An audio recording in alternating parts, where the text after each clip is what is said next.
Okay, this is another video, and this is on curse, and I'm going to um, basically go over this. And so, the Hebrew word, actually, there's several words meaning curse. There's ALA, there is ARAR, which is arar. I think there were others. There was also Barak. Barak means to curse or blaspheme. And then there's Greek anathema. Notice whose name is Barak. So I'm just going off of what I found. But there's a person. Yeah. So yeah. um, I just find it interesting. And if you notice this, what is that very close to? Um, there is a supposed name of a god that is ALLAH. And notice how it says curse, adjure, to swear, imprecate, means to invoke evil upon. So, could this mean to curse, to swear, and to invoke evil upon because of you speaking this word? It's also to put under oath or curse. So yeah, so that's not a good thing. Hosea, and so I'm going to go through these verses, and these are all on cursing. Hosea 10:4, have spoken words, swearing falsely, and making a covenant, thus judgment will be on your shield. So this is so if you've spoken words and swear falsely in making a covenant, this the curse will be on your field. Basically, it's not just a field; it's your area, and it potentially could be a group of people. So 1 Kings 8:31, if any man trespass against his neighbor, and an oath laid, oath will come back a curse. So basically, if you trespass against a neighbor and blaspheme or curse them, or if you say an oath against them, the oath will come back as a curse. It's kind of almost like a jinx. Like, oh no, I wouldn't say jinx. So 2 Chronicles 6:22, if any man sin against a neighbor, curse, the curse can come back. So you don't curse a neighbor, and it actually in the New Testament says to love your neighbor as yourself. 1 Samuel 14:24, Saul cursed people to not eat until he was avenged. Saul was God's anointed king, and he turned from God and started doing things against what God had asked. And so he brought a curse upon himself. He basically cursed the people to not eat until he was avenged. There was something going on. I don't know if it had anything to do with David, but yeah. So, so Hosea 4:2, heart turning away from the Lord to serve other gods or idols. Hosea talked about it. Deuteronomy 29:20 talks about there were curses and blessings that were talked about in Deuteronomy, in the latter chapters of Deuteronomy. And this one says that the curses of the Bible, if covenant is broken, will be upon those who broke the covenant. So basically, this is it's blessings or curses. If you follow the covenant, you'll be blessed. If you don't follow the covenants, you'll be cursed. Ezekiel 16:59, I will even deal with thee as thou hast done, which hast despised the oath and breaking the covenant. So basically, if you do that which is wrong and go against God, then God will do in due measure the same when you break the covenant. Like if you go and sin against God, God will deal with you the same as you have done. However, the New Testament also talks about Yeshua and says that God is long suffering and has mercy and grace, And yes, he should absolutely send most of us to hell, but he doesn't because he loves us and he's long suffering and he wants us to come back. But we sometimes don't come back. Numbers 5:23, and the priest shall write these curses in a book. So he talks. So there are curses that are talked about in Numbers before this, and talks about how the priest will write these in a book. Deuteronomy 37, God will put all these curses upon thine enemies. So basically, that goes with what was spoken of before with Deuteronomy 29. So if you're following his commandments and his ways, God will put all the curses that he spoke of in Deuteronomy upon the heads of all your enemies. Isaiah 24:6. But what we find in the Old Testament is everyone breaking the covenant. There was not one person. Well, there may have been one person, but most people turned away and broke the covenants. And we have yet to not break his covenants. I mean, we were told to not do stuff, and we kept doing it and turning away and doing it again and again and again. And it's this ongoing cycle from the Old Testament into the New Testament until now, where we have, like, where someone would come along, they would try to get us to turn from everything which we did, and then something would happen and people would go right back. And it's this, yeah. Isaiah 24:6, curse devoured the earth, and they that dwell therein are desolate, inhabitants are burned. And this is also in reference to what will happen at the end of days. So the earth has abominations that are all over, and God has no choice but to burn it to the ground and start over because of how bad this world has gotten. Jeremiah 23:10, full of adulterers and swearing. So this is in reference, I talked about this in the other, but Jeremiah was a prophet, and he talked about and warned the people about how if you don't turn back, some very bad things, and the Babylonians are going to come in and seize you, and they did. And that's when people realized, okay, we really messed up. So this is God's warning to Jeremiah about how the people were full of adulterers and swearing. Daniel 11 or 9:11, all Israel transgressed thy law, so curse is upon us. Daniel 11 or 9:11 was a future end times book, and this is what we have done. And it's not just all Israel. Everyone has transgressed his law. And so now there is a curse upon us and upon the land and upon every living critter because of what we have done. We have taken God's commands and thrown them in his face. We have rebelled against him. We have provoked him. We have spit in his face and basically run over him and his commands.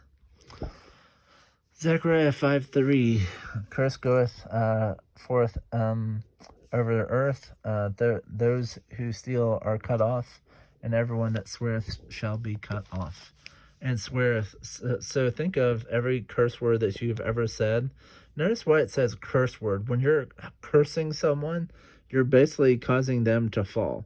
When you say different things, it's a word curse, and those word curses have power, and they will take a person down. And when you say certain things, those words have a tendency to come to light and to take that person down. So you need to basically forgive and move on and undo these word curses. And you need to be aware that people that can do word curses against you, and you need to rebuke them and forgive them. That's why God's word says to forgive us our trespasses as we forgive those who trespass and are indebted to us. Job 31:30, Job's saying he has not cursed. So Job, even though he could have cursed God, and this was God's attempt to, or not God, the devil's attempt to get Job to curse God. And Job was tested. God was like, he's a righteous man. He's not going to curse me. And so God took or not God, God allowed the devil to take his health and to take his house and all of his stuff. And basically, he sat among, I think it was a dung pile or a garbage heap, and basically sat there and he had worms eating him alive. This is actually in the Apocrypha of how bad it got. And all of his sons and daughters died, and he was taking everything. And this did not end shortly. It went on. I can't remember if it was several years, and it may have been 7 years. But then God undid the curse and took everything, and he made him he gave him double for his trouble. And so he was very good after that. Psalm 10:7, his mouth is full of cursing and deceit, and fraud under his tongue is mischief and vanity. So this is referring to those that are wicked and unrighteous. They're full of vanity and mischief. They're out to deceive and to fraudulently do stuff. So, um, God uses several different things when we curse him and don't do the right thing. So Jeremiah 29:18 shows to that. It says, persecute through sword, famine, pestilence, and to be removed, to be a curse and an astonishment, a reproach, and would not. And sadly, many people will not turn or hear the truth. And this is saying that that those people were given to Babylon. Jeremiah 44:12, what happens when you don't listen? So he was referring to what Babylon caused. Arar, bitterly cursing, be cursed, put under a curse. And bitterly curse. So, like, if you're really ticked off and you're just going at someone and really driving the point home, that's bitterly cursing. Malachi 2:2, if you don't hear and not lay it to heart, God will send a curse. So basically, if you don't listen to God's warning, and God warns us like many, many, many times before stuff happens, He still has to punish us to a point. But for those of us, or for those of you all that don't go to God and don't listen, He will come after you, and He will absolutely destroy you, like He did in the olden days. Genesis 12:3, bless them who bless you and curse them who curse you. So this is in reference to God. God will bless those who bless you and curse those who curse you, as long as you stay in His whatever. Jeremiah, I think that's what, 19:3. Cursed be the man that obeyeth not the word of this covenant. Jeremiah 17:5. Cursed be the man. Trust this man and not God. So if you put your trust in man and not God, then you're following the wrong leader. Jeremiah 48:10. Cursed be he that doeth the work deceitfully. So if you're working, and this can also be pretending like you're working for God and do it deceitfully, you're cursing yourself, and you're going to get God's going to come after you. Malachi 1:14, cursed be the man that sacrifices the corrupt thinking. So here's a few more. Psalm 119:21, proud are cursed who stray from commandment. So proud people are cursed, and they who stray from the commandments are also cursed. Barak, cursed, blaspheme, and that's what the Antichrist will do, is to blaspheme and curse God and pretend like he's God. So, and I have heard many prophets saying, you know who? This used to be a rep from us. Hopefully you got my drift. And his, it's that plus H plus Bam. So yeah. And there's another word called anathema. So Proverbs 3:3, The curse of the Lord is on the house of the wicked, but he blesses the dwelling of the righteous. Luke 6:28. Bless those who curse you. Pray for those who mistreat you. So even if people are cursing you, we are to pray for them and not mistreat them. Even if your son or daughter or wife is beaten or killed by someone, we're supposed to, and yes, this is a very hard thing to do. We're supposed to forgive them and move on, and we're supposed to pray for them because this can turn them back. Galatians 3:13.